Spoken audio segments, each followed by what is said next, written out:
প্ৰথমে সকলোকে নমস্কাৰ। মই দেৱশ্ৰী গগৈ আৰু এতিয়া মই আছোঁ সৰাপাতৰ ছেটত। আমাৰ শ্বুটিং চলি আছে আৰু হয়তো ইতিমধ্যে চবেই গম পাইছে যে ৰঙত সৰাপাত নামৰ ধাৰাবাহিকখন সম্প্ৰচাৰিত হৈ আছে আৰু আপোনালোকে অতি সোনকালে মোক সৰাপাতত দেখিবলৈ পাব এটা নতুন চৰিত্ৰত। অলপ বেলেগ ধৰণৰ কাম কৰিবলৈ চেষ্টা কৰিছোঁ, সদায় পজিটিভ কৰি আহোঁ, এবাৰ অলপ বেলেগ ধৰণে আপোনালোকে মোক দেখা পাব।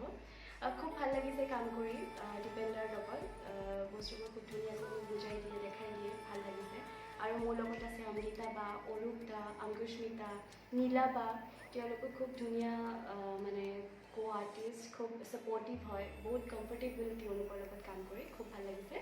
আৰু লগতে মই এইটো ক'ব খুজিম যে যদি আপোনালোকে সৰাপাতৰ ভিতৰুৱা কথাবোৰ জানিব বিচাৰে, ভিতৰত আমি কিদৰে শ্বুটিং কৰোঁ, মেকআপ হয়, কেনেকৈ চিনবোৰ লোৱা যায়, ডিৰেকশ্যন কেনেকৈ হয়, তেন্তে আপোনালোকে এই চেনেলটোক ছাবস্ক্ৰাইব কৰক, কিৰণ ৰাজ Dihingia. Do please subscribe and like and don't forget to press the bell icon. Thank you.